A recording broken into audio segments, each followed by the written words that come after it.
In this session we are going to look at ledger batch journals. And there's a couple of very important options before we can even consider processing a batch journal. A batch journal, unlike cash book posting, might not be a day-to-day type of option that you would use.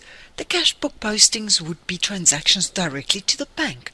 But when you look at journals, a journal is basically an adjustment you make. In other words, movement between accounts.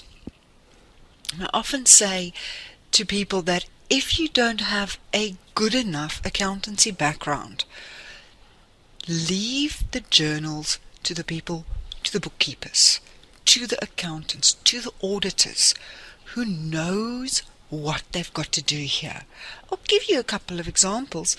It is important to remember, before you can process a journal, the debit and the credit transactions here at the bottom has to be equal to each other. In other words, there must be zero difference. Like you can see here, created a little batch here, but I still have a 500 Rand difference. That is why process is not available. If I go and make a change here to one of my amounts, now you'll see process is actually available, and you will be able to process this batch because the debits and the credits are equal. Once again, you've got 12 batches that you can work with while you're busy with your journal transactions. You can select your date, you can select account, a reference, a description. You specify whether it's a debit or a credit transaction. You can specify the tax for that type of transaction, and then if you wanted a ledger note, you can add it.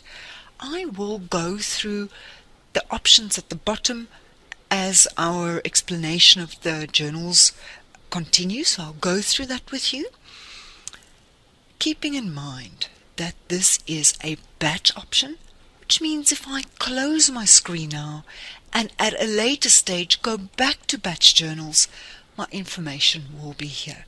The information will only be cleared here if you click on process. Once you click on process, the information will be sent to the correct ledger accounts. And that concludes the introduction on ledger batch journals.